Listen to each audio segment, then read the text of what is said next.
என் இனிய தமிழ் அன்பர்களுக்கு என் முதற்கண் வணக்கம். என் குருநாதர் வேதாத்ரி மகரிஷி அவர்களின் நல்ல ஆசியுடன் இன்று திருமந்திர மாலையில் இந்த திருக்கூத்து தரிசனம் என்ற தலைப்பில்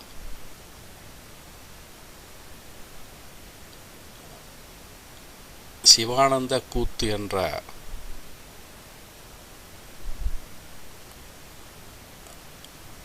அடுத்த அந்த தலைப்பில், அதாவது திருக்கூத்து தரிசனங்கிறது ஒரு தலைப்பு, அதில் சப்டைட்டில்ஸ் மாதிரி சிவானந்த கூத்து, சுந்தர கூத்து, இது மாதிரி இருக்குது.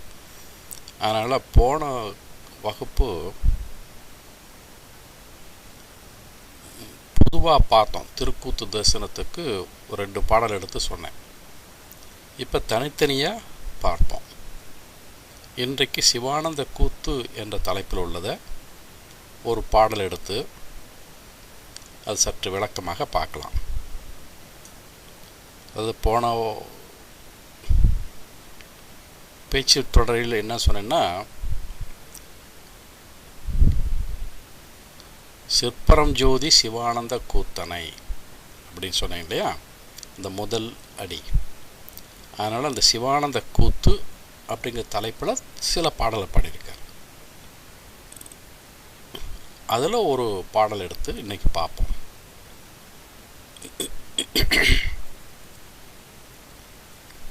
இந்த பாட்டு எப்படி ஆரம்பிக்குதுன்னா, வேதங்கள் ஆட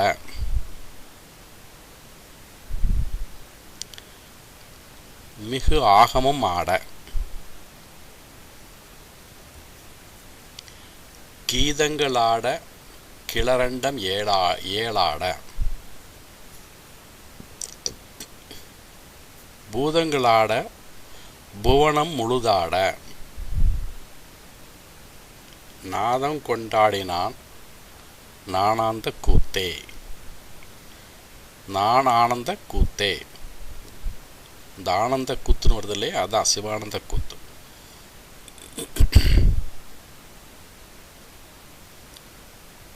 இதில் உள்ள ஒவ்வொரு வார்த்தைகளையும் பிரித்து பார்க்கலாம். வேதங்கள் ஆட, இந்த சிவபெருமான் ஆனந்த கூத்து என்ற நடனம் புரியும் பொழுது இந்த வேதசாரம், அந்த வேதசாரம்னா அந்த வேதத்திலேருந்து உண்டாகக்கூடிய அறிவு, வேதத்தை கற்றா நல்லா ஆழமாக எவ்வளோக்கு எவ்வளோ நம்ம தெரிஞ்சுக்கிறோமோ அதனால் ஏற்படக்கூடிய அறிவு இருக்குது இல்லையா, நாலேஜ், அதுவும் ஆட.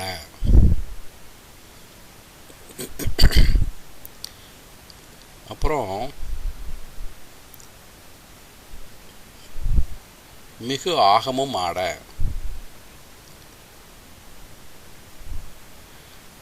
அதில் 2ஆக பிரிக்கணும். ஆகமத்தை 2ஆக பிரிக்கலாம். எப்படி வேதத்தை ஞானகாண்டம் கர்மகாண்டம் பிரிக்கிற மாதிரி இந்த ஆகமத்தையும் 2ஆக பிரிக்க முடியும். எப்படின்னா,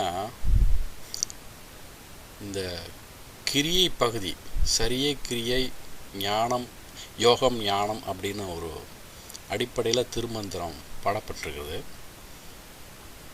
அதில் இந்த கிரியா பகுதி ஒன்று, ஞான பகுதி ஒன்று, இந்த 2ஆக பிரிக்கலாம்.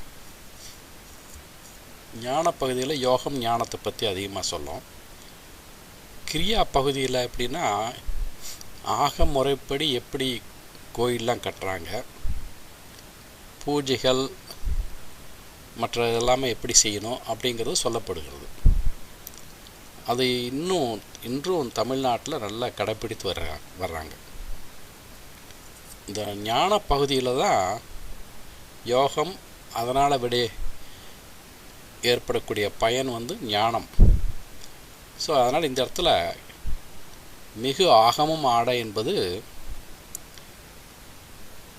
இந்த ஞான பகுதியில் அந்த ஆகமத்தில் சொல்லப்பட்ட பிறகு இது என்னன்னா, இந்த திருமந்திரமே ஆகமம் தானே. ஆகமத்தை தானே தமிழ் எழுத வந்தேன்னாரு. இந்த 9 தந்திரமாக பிரித்து 9 ஆகமத்தை பேசியிருக்கார் இல்லையா. இதில் கிரியா பகுதி அதிகமாக நம்ம பார்க்க முடியல. ஏன்னா இவர் சிறந்த யோகினால் ஞான பகுதியாக தான் அதிகமாக இருக்குது. யோகம் ஞானம் இதை தான் அதிகமாக பேசுகிறாரு. இப்போ நம்ம பார்க்குறதெல்லாம் அதான்.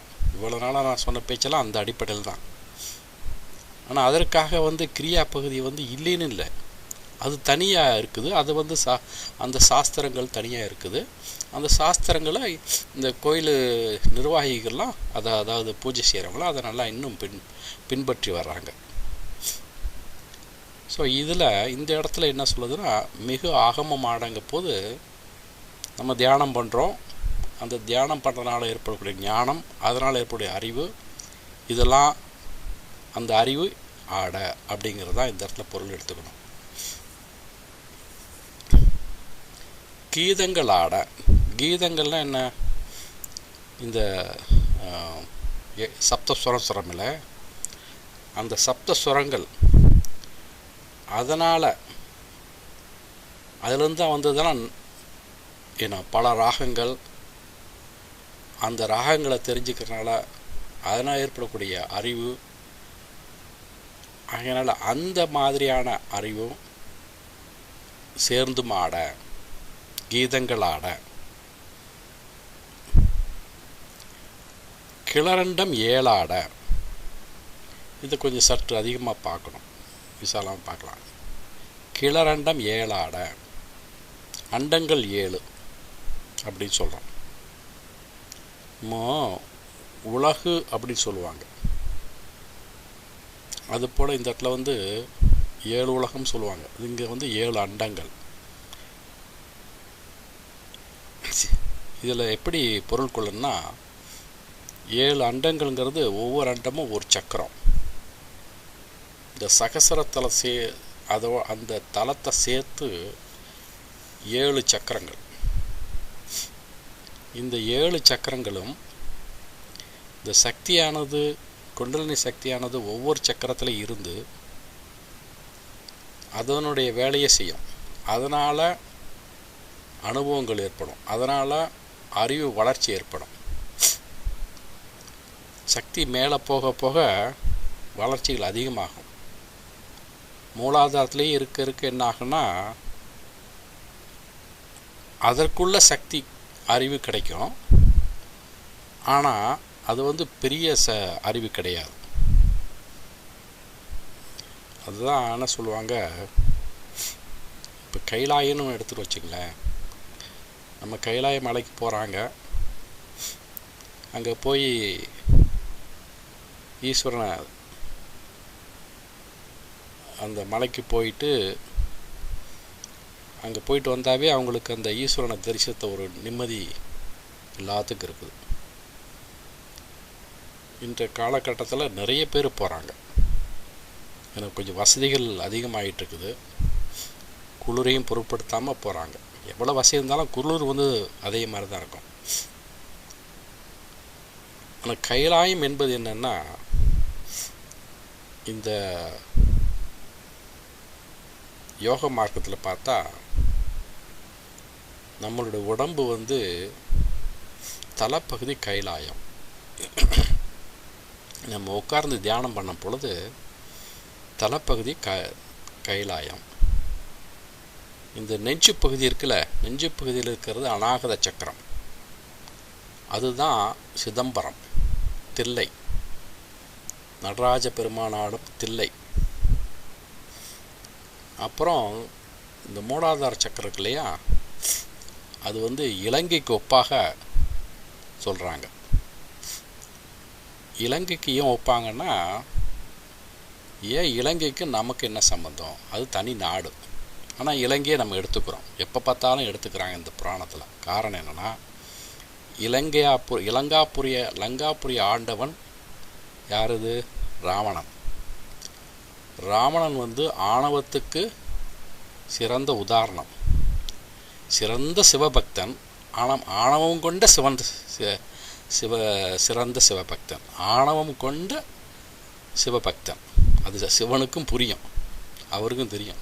இந்த சமீபத்தில் இந்த சிவம் சீரியலில் கூட சொல்கிறார், கைலாயத்தை பற்றி ஒன்றுமே உனக்கு புரியல என்ன அப்படிங்கிற மாதிரி.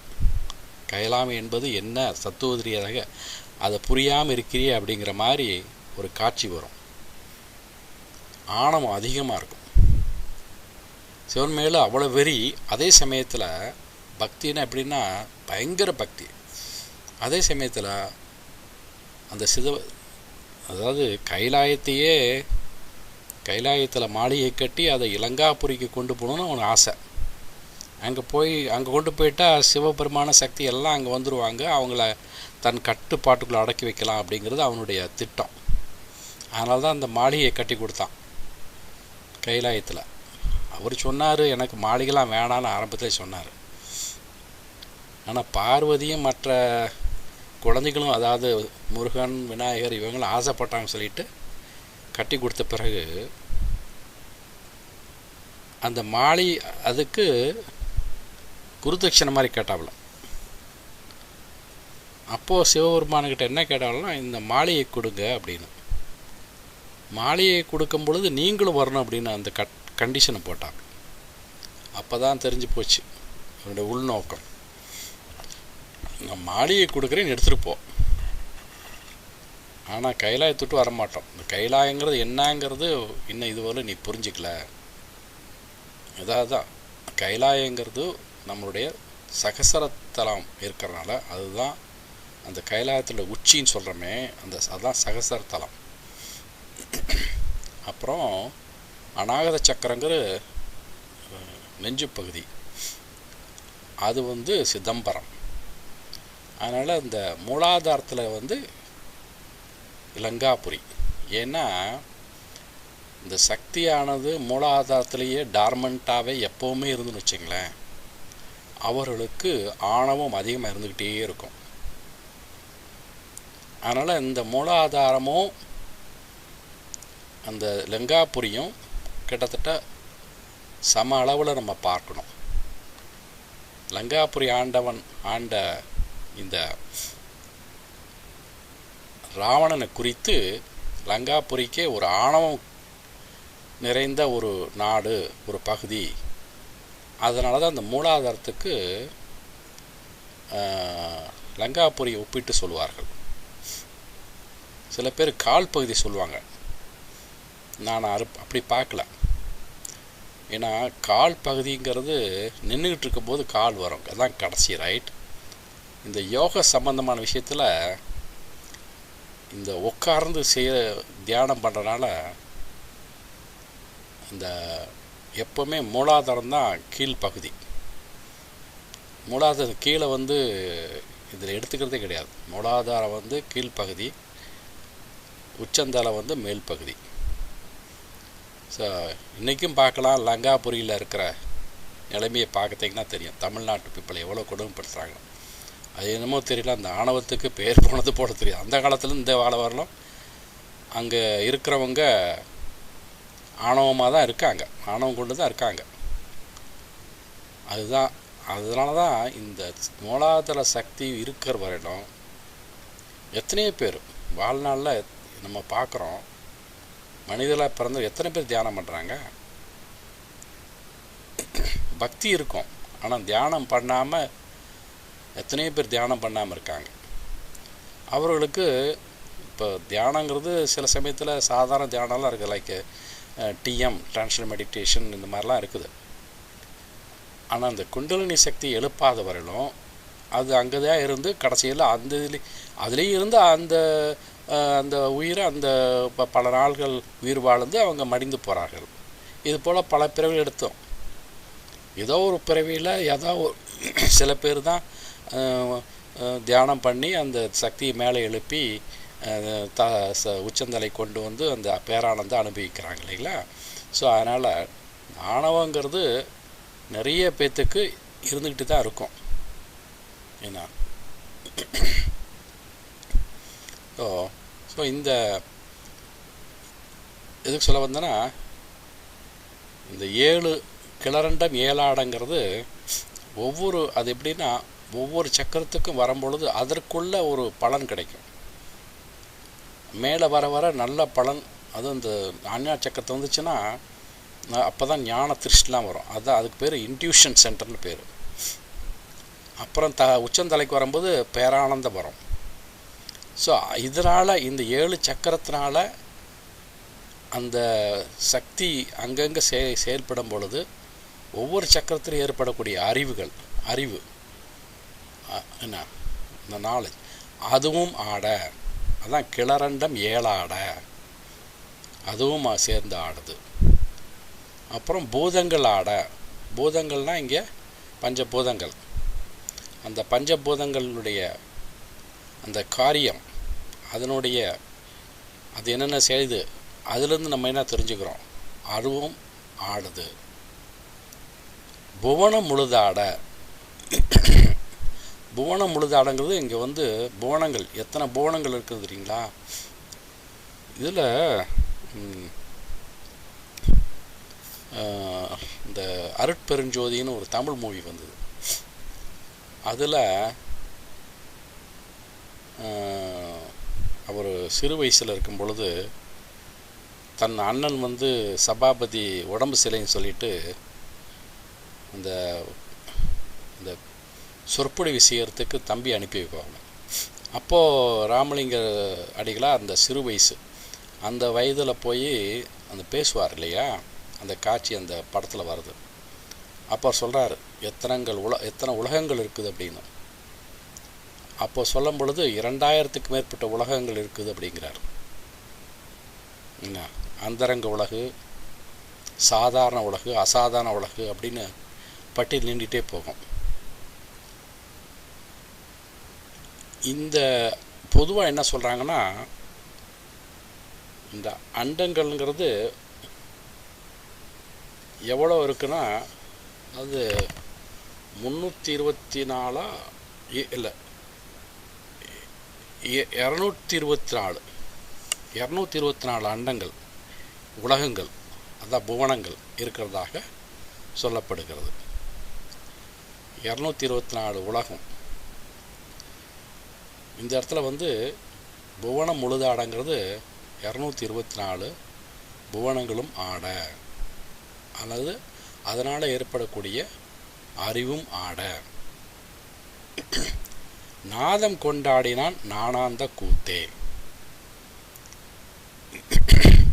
இந்த இடத்துல என்னென்னா, இதுதான் கடைசி சகசரத்தலத்துக்கு வந்து இந்த நடராஜ பெருமான் ஆடும் பொழுது அதுதான் ஆனந்த கூத்து. அந்த ஆனந்த கூத்து ஆடும் பொழுது ஞானத்தை வழங்கக்கூடிய கூத்து. அது எதோடு ஆடுறாரு, நாதம் கொண்டாடினார், நாதத்தோடு ஆடினார், நாத சக்தியோடு சேர்ந்து ஆடுறார். ஓகே, அப்படிப்பட்ட ஒரு கருத்துள்ள பாடல் தான் இது. இன்னொரு தடவை படித்து இந்த பாட்டை சொல்கிறேன்.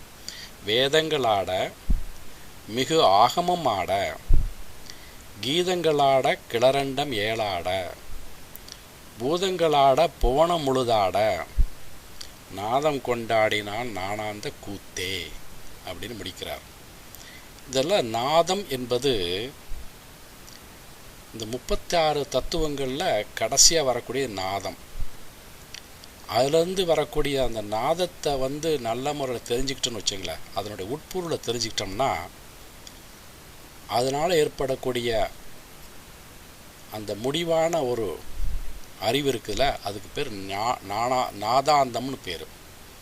அதாவது வேதாந்தம்னா வேதத்தினுடைய முடிவு, சாரம், வேதத்தெல்லாம் எங்கே போய் சொல்லுது, கடைசியாக என்ன சொல்லுது, அந்த முடிவு என்ன, அதனுடைய ஃபைனல் ரிசல்ட் என்ன, அதுக்கு பேர் வேதாந்தம்.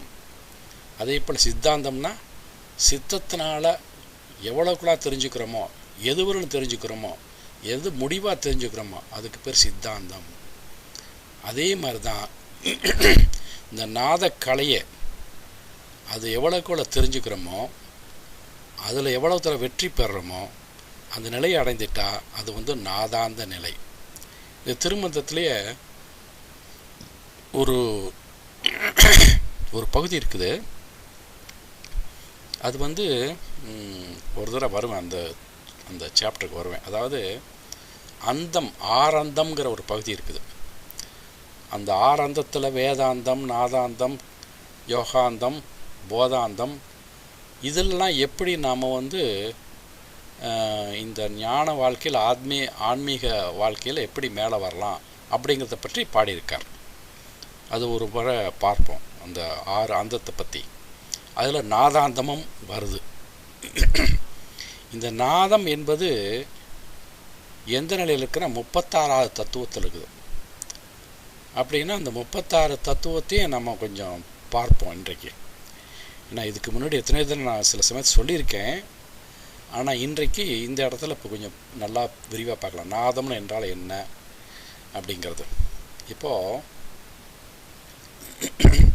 36 தத்துவம் மொத்தத்தில் சைவ சித்தாந்த 96 தத்துவங்கள். அதில் அகக்கருவி தத்துவங்கள், புறக்கருவி தத்துவங்கள் தனியாக பிரிக்கலாம். அந்த இப்போ 36 தத்துவங்கிறது அகக்கருவி தத்துவங்கள். அது எப்படி ஆரம்பிக்குதுன்னா, இப்போது பஞ்சபூதம் இருக்கு இல்லையா, அதில் நிலம் அல்லது மண், அதுதான் முதல் தத்துவம் 36 தத்துவத்தில். மீதி இருக்க இந்த 96 தத்துவத்தில் 60 தத்துவம் அது புறக்கருவி தத்துவம். இப்போ எப்படின்னா, முதல்ல இப்போ இந்த 36 தத்துவத்தை கொஞ்சம் பார்க்கலாம். அப்புறம் நான் மேம்போக்காக நான் 60 தத்துவத்தை பற்றி ஒரு ப்ரீஃப் இன்ட்ரொடக்ஷன் மாதிரி தான் சொல்கிறேன். மேற்கொண்டு நல்லா தெரிஞ்சுக்கணும்னு நீங்கள் இன்டர்நெட்டில் போய் படித்து பார்த்துங்க. இப்போது இந்த அகக்கருவி தத்துவத்தில் 36 தத்துவத்தில் மண் என்பது முதல் தத்துவம், அதாவது நிலம். அப்போ பஞ்சபூதங்கள் இருக்கு இல்லையா, 5 பூதங்களில் நிலம், நீர், நெருப்பு, காற்று, ஆகாயம். அது அதை ஒட்டி தன்மாத்திரைன்னு சொல்லுவாங்க. அதில் ஒரு 5 வருது. தன்மாத்திரை என்னன்னா சப்தம், ஸ்பரிசம், ரூபம், ரசம், கந்தம். பூதங்கள் 5, தன்மாத்திரைகள் 5, அப்புறம் கண்மேந்திரியங்கள் 5. கண்மேந்திரியங்கள் என்னன்னா வாக்கு, பாதம், கை, எருவாய், கருவாய், இந்த மாதிரி 5. அப்புறம் ஞானேந்திரியங்கள் 5. அது எப்படின்னா காது, கண், மூக்கு, நாக்கு, மெய், இது ஞானேந்திரியங்கள். அதில் 5. அடுத்தது அந்த கரணம், அதில் 4. அதில் மனம், அகங்காரம், புத்தி, சித்தம், அதில் 4. அப்புறம் வித்யா தத்துவம், அதில் ஒரு 7. அந்த 7ல் என்னென்னா புருடன், அராகம், வித்தை, கலை, நியதி, காலம், மாயை. அதுக்கடுத்து சிவத்தத்துவம், சுத்த வித்தை, ஈச்சரம், சாதாக்கியம், விந்து, நாதம். இதில் 5 இருக்குது. ஆக இதெல்லாம் மொத்தத்தில் கூட்டி பார்த்தோன்னா 36 வரும். இந்த 36ல் 36வது தத்துவம் தான் நாதம், 35வது தத்துவம் விந்து. அந்த நாதமும் விந்துவும் சேரும் இடம்தான் மேருமலை. அதான் நாத விந்து கலாதி நமோ நம. இந்த இதில் திருப்புகளில் வரும். இந்த நாதமும் விந்துவும் எப்போ சகசத்தில் சேருதோ அப்போ தான் இந்த பேரானந்தம் கிடைக்கும். நாத வடிவில் இருக்கிற சிவனோட விந்து வடிவமாக இருக்கிற சக்தி இந்த சாதகனுடைய முயற்சியினால் இந்த சுழுமணி நாடி வழியாக மேல் சென்று சகசரத்தலம் என்ற சொல்லப்படுகிற 1000 இதழ் கொண்ட மலரில் 2 பேரும் ரகசியமாக ஒன்றோடு சேரும் பொழுது, ஒருவரோடு ஒருவர் சேரும் பொழுது உண்டாகும் ஆனந்தம் மிகவும் பேரானந்தம். அந்த நாதத்தை கடந்துட்டாங்கன்னு வச்சுக்க. இந்த 36 தத்துவங்களையும் கடக்கணும். கடத்து அந்த 36 தத்துவத்தையும் கடந்துட்டா அவர்கள் தான் பெரிய யோகிகள், சித்தர்கள். என்ன சிவபெருமானா அதில் அதை கடந்தவர். அதனால்தான் அதே போல் எவ்வளோ சித்தர்கள், யோகிகள். தமிழ்நாட்டில் நம்ம சித்தர்னு சொல்லுவோம், மொத்தத்தில் இந்தியா பூரா யோகிகள் சொல்லுவாங்க. ஸோ இந்த மாதிரி 36 தத்துவத்தை பற்றியும் இதில் நம்ம பார்த்தோம். அதுக்கு பிறகு என்ன ஆகுனா, அந்த 60 தத்துவங்கள் மீதி இருக்கிறது அதை திரும்ப மேம்போக்க சொல்கிறேன். பிருத்திவியின் புறக்கருவிகள், அதாவது மயிர், தோல், எலும்பு, நரம்பு, தசை, இந்த மாதிரி. அப்புன்னா நீர் இல்லைங்களா? அதாவது அதில் வர்றது 5: நீர், உதிரம், மூளை, மச்சை, சுக்கிலம். அப்புறம் தேய்வுனா என்ன? இது நெருப்பு. ஆகாரம், நித்திரை, ஐ திங்க் நெருப்பு இல்லையா? பயம், சோம்பல், இன்னும் ஏதோ ஒன்று இருக்குது. அப்புறம் வாயு, ஓடல், இருத்தல், நடத்தல், கிடத்தல், தத்தல். ஆகாய காரியம், குரோதம், லோபம், மோகம், மதம், மாச்சரியம். வசனாதி, அது 5 தத்துவங்கள். வசனம், கமனம், தானம், விசர்க்கம், ஆனந்தம். அப்புறம் வாயு தத்துவங்கள். வாயுவில் 10 வாயு நம்ம உடம்புல இருக்குது. பிராணன், அபானன், வியானன், உதானன், சமானன், நாகன், கூர்மன், கிருகரன், தேவதத்தன், தனஞ்சியன். அப்புறம் நாடிகள் 10: இடநாடி, பிங்கள நாடி, சுழுமணி, காந்தாரி, அத்தி, சிங்குவை, அடம்புடை, புருடன், சங்கினி. இதில் 9 இல்லை, மொத்தம் 10. ஸோ இப்போல்லாம் இதெல்லாம் சேர்த்து 60 வரும். இது புறக்கருவிகள். அகக்கருவிகள் 36, புறக்கருவிகள் 60. ஆக மொத்தம் 96 தத்துவங்கள். ஸோ இங்கே நம்ம என்ன பார்த்தோம்? நாதம் என்றது பார்த்தோம். நாத சக்தியோடு சிவன் ஞானத்தை அளிக்கக்கூடிய ஆனந்த கூத்தை ஆடினான் என்று நம்ம பார்க்குறோம். வச்சுங்களா? ஸோ இன்றைக்கி இந்த நாதங்கிறத பற்றி கொஞ்சம் சற்று விளக்கமாக பார்த்தோம். இந்த அடிப்படையில் இன்னொரு பாடல் கூட இருக்குது. அதாவது முன்னாடி நம்ம ஆரம்பத்தில் பார்த்தோம். அதுக்கு பேர் என்ன? இந்த உபதேசங்க தலைப்பில் ஒரு பாடல் வருது. அந்த பாடலில் சுருதின்னு வரும். சுருதிக்கண் தூக்கமேன் முடியும். அந்த சுருதி என்பது அங்கே நாதம். இது மாதிரி நிறைய பாடல்கள், இந்த நாதம், நாதாந்தம், நடனம், இதை நிறைய பாடலில் அவர் பாடுவார். இன்னும் அவ்வளோ தூரம் முக்கியத்துவம் கொடுத்துருக்கார் இந்த நாதத்துக்கும். இப்போ நாதங்கிறது என்னென்னா, அது ஒரு இந்த நாதத்தை இப்போது சப்தம்னு வச்சுங்களேன். என்ன சப்தம்? இந்த உடுக்கியிலிருந்து வரக்கூடியது நாதம். அதனால தான் சிவபெருமான் நடராஜர் உருவத்திலே அல்லது தட்சிணாமூர்த்திலே உடுக்கை கையில் வச்சுருப்பார். அவர் நாதத்தை அதை குறிக்கிறதுக்காக அதை வச்சுருக்கார். இதில் 2ஆக பிரிச்சுக்கணும். ஒன்று பிரணவநாதன் ஒன்று உண்டு. நாதங்கிறது என்ன? Sound form, right? ஸோ இப்போது ஆகாயத்தில் இடி இடிக்குது, நம்ம காதனால் நல்லா கேட்குறோம். அது ஸ்தூலமானது, நல்லா கேட்க முடியும். இது போல் இரைச்சல், சவுண்டு எல்லாமே நம்மளால் கேட்க முடியும். அது நாதமா அப்படின்னா, இந்த நாதங்கிறது தத்துவத்தில் அடங்குமா? இந்த இதில் சொல்லக்கூடிய நாதம் என்ன அப்படின்னா அது கிடையாது. இது ஓங்கார நாதம். இதை கேட்கணுன்னா இந்த பயிற்சி பண்ணுறவங்க யோகிகள் தான் கேட்க முடியும். அந்த கேட்குற அளவுக்கு வரணும். அதனால் இந்த நாதத்தை சாதாரணமாக சப்தத்தோடு நம்ம இணைச்சி பேச முடியாது. ஏன்னா அந்த சப்தங்கிறது ஒன்று வருது பாருங்கள், தன்மாத்திரையில் வருது இல்லையா? சப்தம், ஸ்பரிசம், ரூபம், ரசம், கந்தம். அதில் வருது இல்லையா, அதனால் அந்த சப்தத்தையும் இந்த நாதத்தையும் ரெண்டும் சேர்க்கக்கூடாது. சப்தங்கிறது ஸ்தூல சப்தம், அந்த நாதங்கிறது சூட்சமம். அதை அவ்வளோ சுலபமாக நம்ம கேட்க முடியாது. அதுதானே சொல்ல வரேன். அது ஒரு உயர்வான ஒளி வடிவம், அதுதான் சிவபெருமான். இந்த சப்தங்கிறது தன்மாத்திரையில் ஒரு சப்தம் சிவபெருமானுக்கு அடையாது. ஓகே, இப்போது இந்த தன்மாத்திரைக்கும் ஞானேந்திரியத்துக்கும் இந்த பஞ்சபூதத்துக்கும் எப்படி இணைப்பு வருதுன்னு பார்க்கலாம். அதை நான் சொல்கிறேன் எப்படின்னு. இந்த 5 பூதத்தையும் எப்படி இணைத்து பேசலான்னு, இணைத்து பார்க்க முடியும் அப்படின்னு பார்க்கலாமா? இப்போ நிலம் இருக்குது.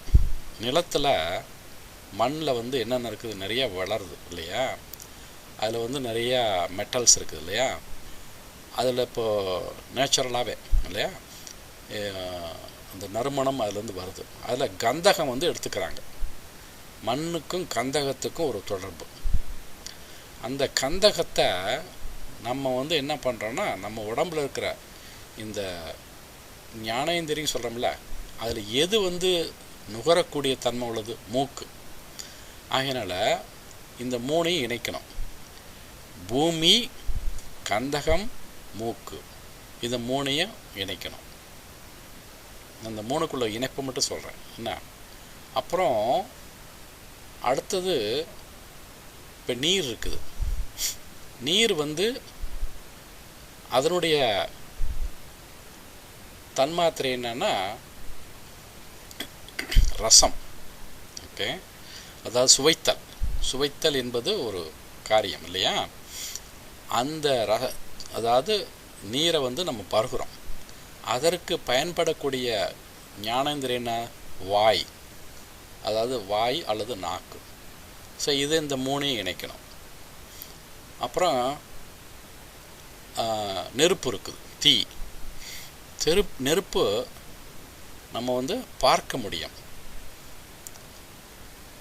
அதனால் அந்த பார்க்கக்கூடியதுக்கு கண்ணு பயன்படுது. அதனால் அந்த நீரோட பார்த்தல், ஓகே, ரூபம், ஓகே, அதோடு சேர்த்து அப்புறம் இந்த கண்ணோட சேர்க்கணும். ஸோ தீ அல்லது நெருப்பு, பார்த்தல் என்பதை தன்மாத்திரை, அதை பார்க்கக்கூடிய ஒரு அங்கம் ஒரு உறுப்பு கண். அதனால் இந்த 3ஐயும் இணைக்கணும். அப்புறம் காற்று அடிக்கும் பொழுது அதுக்கு தன்மாத்திரைனா ஸ்பரிசன்னு சொல்லுவாங்க. அது நம்ம உடம்புல அப்படியே ஜிலுன்னு படும் இல்லையா இந்த காற்று, அதில் தென்றல் காற்று. அதனால் காற்றோட ஸ்பரிசத்தை இணைக்கணும். அதனால் அதுக்கு நம்ம ஞானேந்திரத்தில் முழு உடம்பு, மெயின் சொல்லணும்ல, அதை இணைக்கணும். அப்புறம் இன்னொரு எஞ்சி இருக்குது இன்னும் ஒன்று, ஆகாயம். அந்த ஆகாய தத்துவத்துக்கு ஆகாயத்தில் ஏற்படக்கூடியது இந்த இடி மின்னல் சொல்கிறோமே, இடி இடிக்குது இல்லையா, அது சப்தத்தை உண்டு பண்ணுது. அதை கேட்கக்கூடியது காது. ஆக ஆகாயம், சப்தம், செவி, இந்த 3ஐயும் இணைக்கணும். ஆக இன்றைக்கி இந்த ஞானேந்திரத்தையும் தன்மாத்திரை, பஞ்சபூதங்கள், இந்த 3க்கு எப்படி இணைப்பு வருதுங்கிறத பற்றியும் நம்ம பார்த்தோம். ஸோ இன்றைக்கி இந்த 36 தத்துவத்தை பற்றியும் அதனுடைய ஒன்றுக்குள்ள இணைப்பை பற்றியும், அப்புறம் இந்த சிவானந்த கூத்து என்ற ஒரு தலைப்பில் உள்ள ஒரு பாடலையும் பார்த்தோம். இனி அடுத்த பேச்சு தொடரில் சுந்தர கூத்து என்ற தலைப்பில் ஒரு பாடலை பார்ப்போம். ஸோ என்னுடைய பேச்சை கேட்பதற்கும் மிகவும் நன்றி. வாழ்க வளமுடன். வணக்கம்.